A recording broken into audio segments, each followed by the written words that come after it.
Welcome to Ditch Disordered Eating with Dana, where we learn how to build a healthy relationship with food. What if you could wake up every day and didn't have to think about food or your body? What if you woke up and thought about all of your potential and the ability to focus on your goals in life? Hi, I'm your host, Dana Wells, registered dietitian, nutritionist, and counselor. Together, we will explore different types of eating disorders and how to improve our negative cognitions with food. Stay tuned. Ditch Disordered Eating with Dana starts now. Hi, and welcome to episode 2 of Ditch Disordered Eating with Dana. I am your host, Dana Wells. I'm a registered dietitian, licensed professional counselor, and certified personal trainer. And I'm here with my friend and colleague, Greta O'Donnell. Greta, tell us a little bit about you. Hi, Dana. Thanks for having me on today. My name's Greta. I am a registered dietitian as well, specializing in eating disorders. And today we are going to talk about the difference between disordered eating as opposed to an eating disorder. So it's very important that we are able to make a distinction between eating disorders and disordered eating, because eating disorders is a serious mental health issue that we really need to make sure that individuals understand. And many individuals who have some disordered eating often use the wrong terminology and kind of say that they have an eating disorder. And it's important to recognize the signs of whether something is just a disorder or something is just, less of a mental health problem and more of kind of just an unhealthy relationship with food. So today we're going to talk about the differences between those and the importance of how to distinguish whether an individual is suffering with an eating disorder or disordered eating. Greta, do you have anything to add to that? The way I like to describe it to my clients is that everyone that has an eating disorder is showing signs of disordered eating, but not everyone that has disordered eating necessarily meets that criteria of an eating disorder diagnosis, which is the clinical diagnosis, which is a more severe form of disordered eating. That's usually that kind of like difference, but it can get complicated when sometimes a lot of disordered eating is normalized in today's world, where people might not really realize they're kind of going down that like slope of an eating disorder. And that's kind of where we come in to help them recognize them and get them help.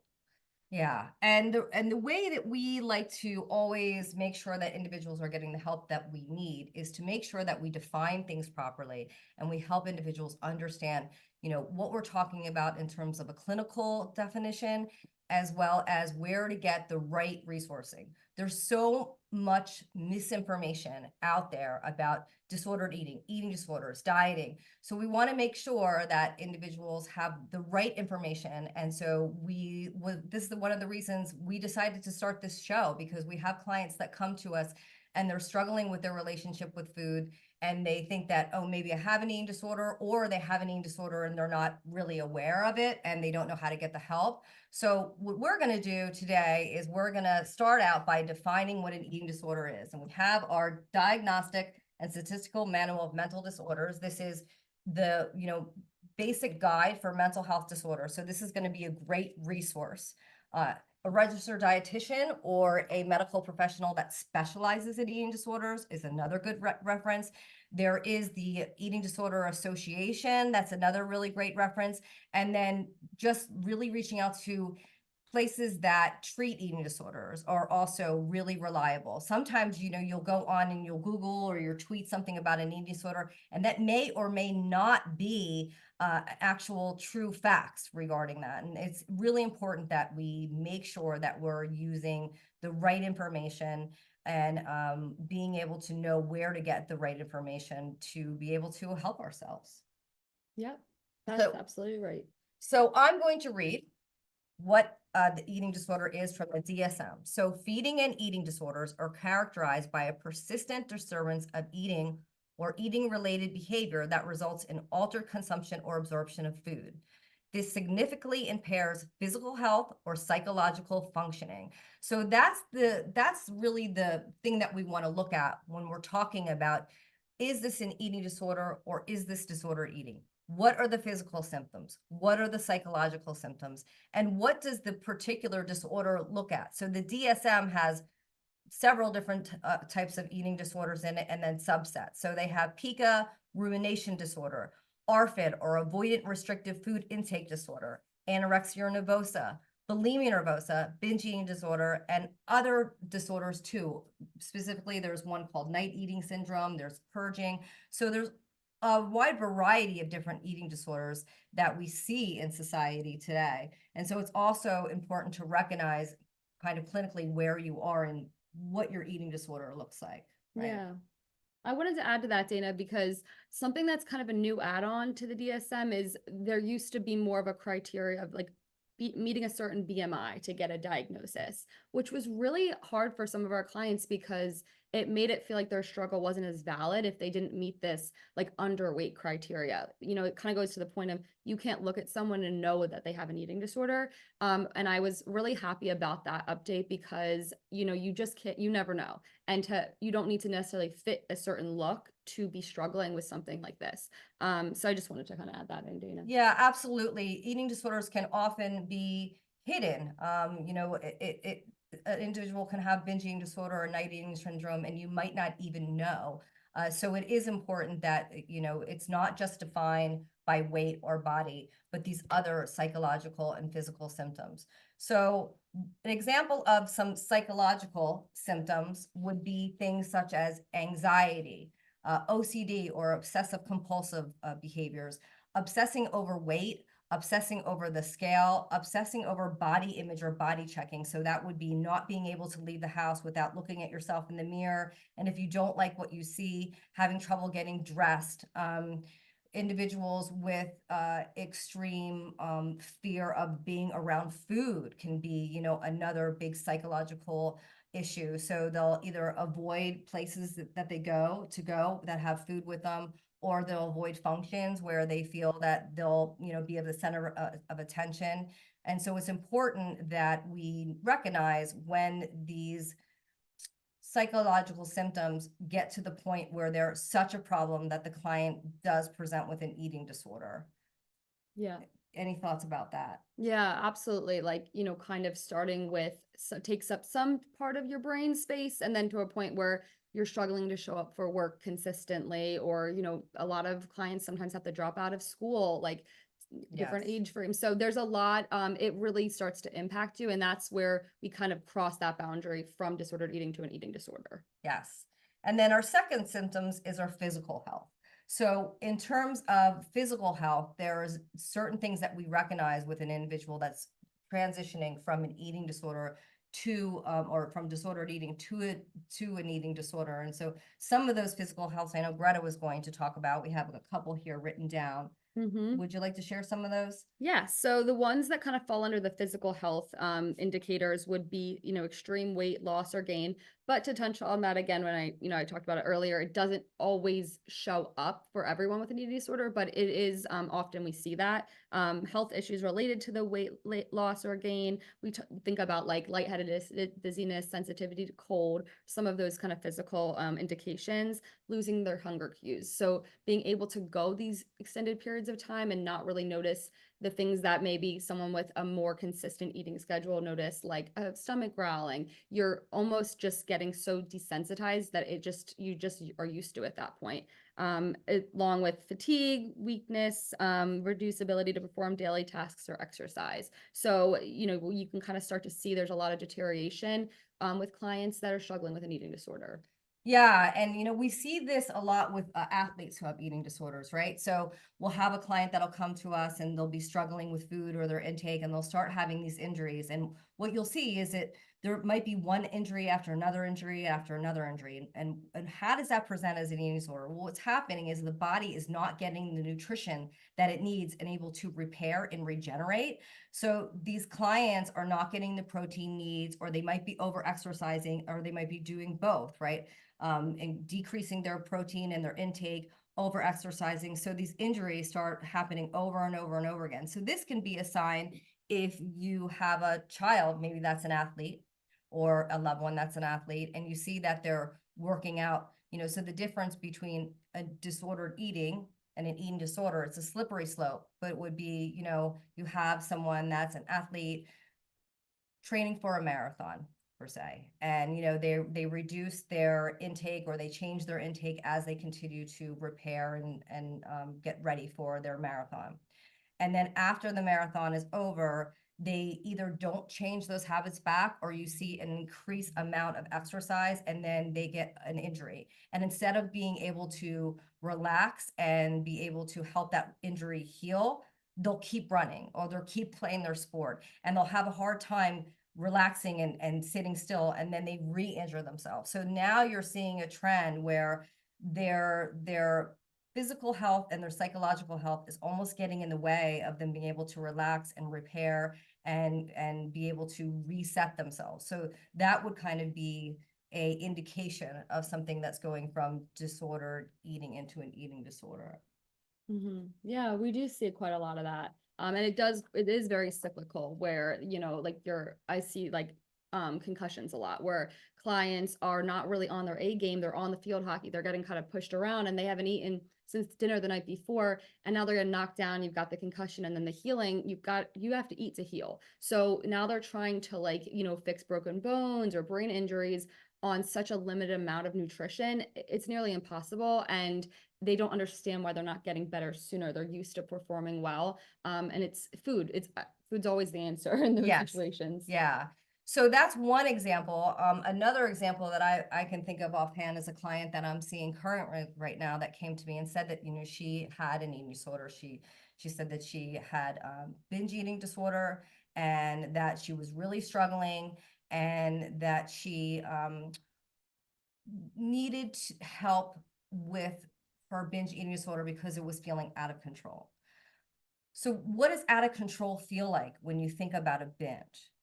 And this is often what you need to ask yourself or your clients or your kids. So sometimes kids will hide candy away, or they will eat a large amount of food in a small amount of time.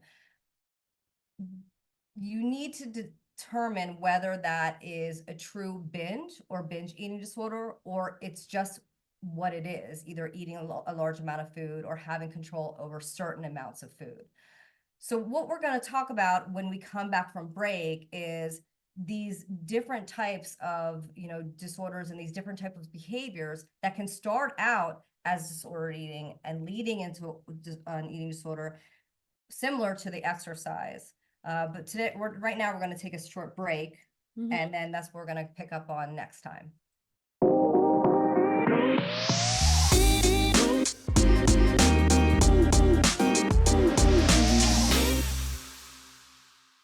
Welcome back to our show, Ditch Disordered Eating with Dana. Today, we are talking about eating disorders versus disordered eating. And before the break, we were just talking about a particular client that came to me who said that she had binge eating disorder. And we decided we would chat about, does she really have a binge eating disorder or not? So she came to my office, and I started seeing her about a month ago. And I said, well, why don't you just write down what you're eating? Let me see, you mark down what feels like a binge to you. So in the morning, she wrote down that she had, she went to Dunkin' Donuts and she had a large one of those sweet coffees and a bagel with cream cheese. And then the next time that she ate in the day was at 10:30, and her coworker always has candy by her desk. So she said binged on candy, and she had eaten about 3 or 4 of those like little mini Hershey bars. And then she got hungry very quickly and said that, within about an hour and a half or something, she was eating her lunch, but she brought her lunch and her snack, and she ended up binging or eating the whole thing at one time. And then she said on the way home, she went to the grocery store and she picked up a couple things, and she picked up a bag of chips, and she ate the whole bag of chips on the way home. And then she went home and had like a normal dinner and then popcorn at night. And that seemed to be quite a cycle for her. And it seemed to be the same thing every day, like this kind of cycle of, eating and having things that were readily available to her. And she really felt that she was struggling with binge eating disorder. So would you think that's full on binge eating disorder? Or, I mean, how would you, I'll tell you what I thought, but what are your thoughts? Yeah. I mean, I hear that kind of story in different, tones quite often, where it's, binging on a couple pieces of candy versus, what we can kind of more identify a true binge is where there is, eating way to the point past fullness where you can feel sick. But eating things that maybe are more like palatable, like candy or chips, isn't necessarily, a binge eating disorder. And, what I would ask that client is like, are we eating things that we are satisfied with throughout the day? Are we eating things that like make us feel good? Or maybe we're honoring hunger, and maybe we want to honor hunger more mindfully. And maybe if it's done less distracted, can make us feel a little bit more like we are in tune with our bodies. But I think that necessarily isn't an example of someone that has, it wouldn't be a binge per se, but that would be my approach. Dana, what about you? Yeah, I mean, I think that this particular client, given that it's her cycles in her eating have been this way for over, she described to me over about a year and a half. In fact, she said some of it, and I've heard this from a lot of clients, that it kind of started around COVID. And so to me, it was more, she wasn't necessarily balancing her blood sugars throughout the day, which was really important. And also she was eating things that she kind of felt that were not great foods. And then she was overeating a little bit, but this was consistent. So if I felt that she was going into more of an actual clinical binge eating disorder, there would be more anxiety, there would be more OCD, there would be an increase in her intake consistently over like the weeks and weeks and weeks. And she would eat so much that she was so full and so sick. She wasn't reporting a lot of those things. Mm. She didn't have a large amount of anxiety. She didn't have so many problems that she wasn't able to leave the house, or she was spending all her money on groceries or running out of food. So if you have, example, a kid that eats a whole bag of Doritos, that's one thing. But if you see them with increased, like eating everything in the house, or eating food or hiding food and eating it, Mhm. then it starts to transition a little bit more into an eating disorder as opposed to disordered eating. And sometimes kids are just being our kids and they're just going to eat a bag of cookies regardless, right? Right. So for me, I would say she does not have a full-blown diagnosed binge eating disorder, but if that continued and started getting in the way of her everyday life, then that would be a problem. Yeah, I definitely would agree with that evaluation. And, we talk to a lot of parents of kids that are maybe showing some behaviors and they don't really know what to make of it. And, there's a difference between maybe your 16-year-old saying, I want to feel better when I'm running track. And do you have any ideas of mom of what I can eat that kind of helps make me feel more fueled? I would say, okay, this child might be taking more of an interest in nutrition, maybe versus someone that's constantly checking the nutrition label at everything. Or when you tell them, oh, we're actually going to grab Chick-fil-A for dinner, there's this like dread, like, oh, but I already meal prepped this chicken. And then there's this, you can kind of tell when it's transitioning away from something that's helpful versus something that is, harmful. And I say that there's a difference between being like informed about something and being obsessed with something. And obviously, I'm really passionate about nutrition. It's something I care about deeply, but there's that like threshold of when it's taking over everything. And you can kind of see that happening with people in your life, and it realize that it's way more time consuming and energy consuming than just a just kind of like light general interest in nutrition.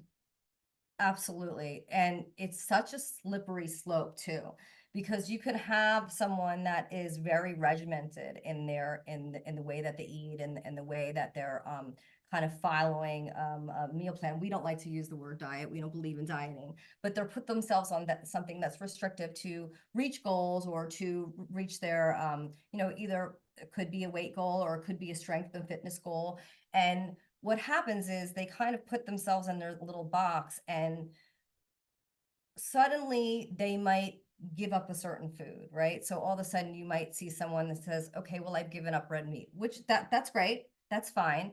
We don't have any problem with that. Sometimes you might want to ask them, well, what was the reason that you've given up red meat, right? So is it because you feel ethically about that, or is it that your doctor said that you might have some heart disease, or you just want to basically try to improve your saturated fats, right? Reduce your saturated fats. That's great.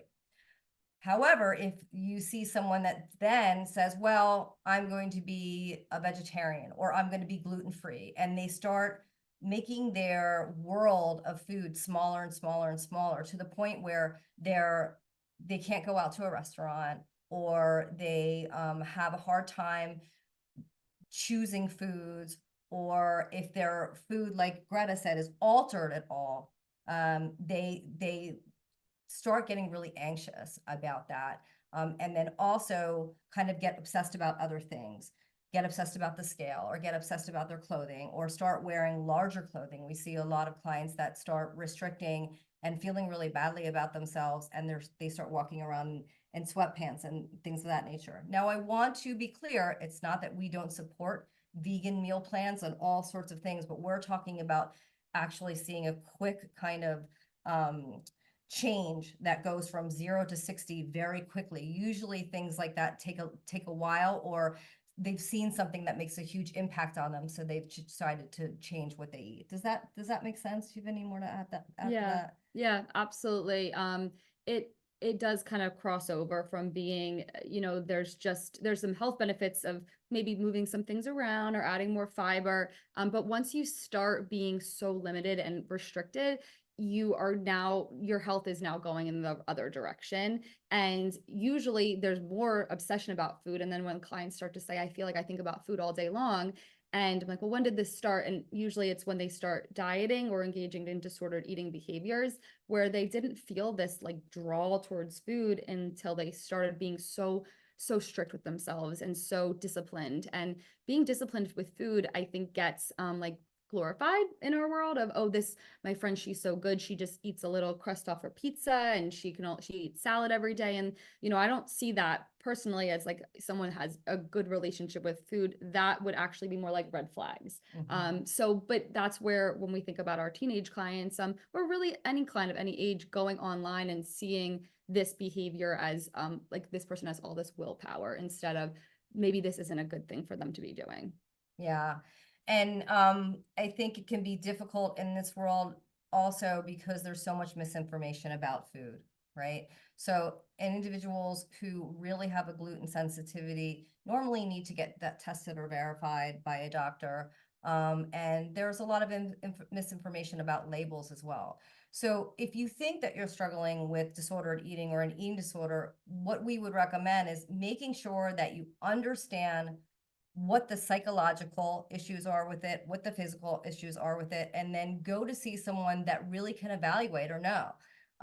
Again, if you feel that it's in the eating disorder area, you do want to talk to someone that specializes in eating disorders. So there are many doctors and registered dietitians and licensed professional counselors out there, but you really want them to specialize in that subset, just because that's what we do and that's what they do all day long. And they also can really help you work on changing your relationship with food in your body. And so when we think about changing our relationship with food in our body, it's really about, first of all, educating, helping people understand that sometimes they don't see themselves, right? So this is another thing that you'll see with someone with an eating disorder, is they will look in the mirror and see something completely different than is there. So they feel that they're much, much larger or much, much smaller than they really are. So having someone that can help them recognize and help them engage in a healthier dialogue with themselves, and understanding that some of the things that they're saying are disordered, right? Do you have anything that you try? Like, what would be a reframe that you would use with a client who is struggling with this kind of issue? Yeah, even, going to the kind of neutral stance of like looking in the mirror, like, I really do not like what I'm seeing. It's like, I am here, I'm grateful to be alive, and I'm going to do the best I can to honor my body, regardless of having some negative feelings about it. Not necessarily trying to change. I love myself, I look amazing, because that's not always realistic for most people. But even just kind of creating a more neutral tone can be really helpful for clients. Absolutely. And understanding, again, how you can eat and have a better relationship with food. And a dietitian can help you with that. A counselor can help you with any anxieties that you might have, or any things that you feel that internally that you're struggling with, right? What we see most of the time is someone with an eating disorder or that's moving into disordered eating, it's never about the food, right? It's usually about something else, right? What's going on in their mind, what's going on in their body, what's going on at school, what's going on at home. We find that they have anxiety, or they have some depression or some OCD, and they kind of make food the scapegoat, right? Absolutely. And or we have individuals that there's so much misinformation out there about food, and all they've heard is like diet, diet, diet, or this protein, or gluten that, and so they get so confused that they end up having an unhealthy relationship with food just because they've eliminated so many things because that's what they've read. I have so many clients come to my office and say, well, I read this, and so that's why I'm not eating that, or I read that, so I don't eat dairy, or so we have to really be careful. And I know that we're, oh my gosh, we're almost out of time. We can talk about this forever. We have to be careful about where we're finding information about food. So the best place that you can go would be a registered dietitian. And for eating disorders, you would go to someone that specializes in that. So, what else? What do we want to wrap up with when we have one more minute? Next time, we're going to be more diving into the specifics of anorexia nervosa. Yeah. So I think it's going to be a really great episode, and we'll be able to really go more into that. And we're here to help. Yeah. And so my name is Dana Wells. This is Greta O'Donnell. You can reach us at rd@anewonline.com. That's rd@anewonline.com. And you can also look us up. We're dietitians and a therapist out here in Pennsylvania. And we thank you so much for joining us. And we're looking forward to talking about anorexia nervosa in our next show. And we also may have a guest who has been struggling with anorexia and has had a lot of successes with working with us. So thanks so much. And we look forward to seeing you at our next episode. Thank you for tuning in. You have been listening to Ditch Disordered Eating with me, Dana Wells. We have been discussing different types of eating disorders. Tune in every fourth Monday of the month, 10 a.m. Pacific, 1 p.m. Eastern Time on Transformation Talk Radio to find out how you can free yourself from negative cognitions related to food and your body. You can have a healthy relationship with food. For more resources and guidelines, connect with me at my website, anewonline.com. That's ANUE online.com.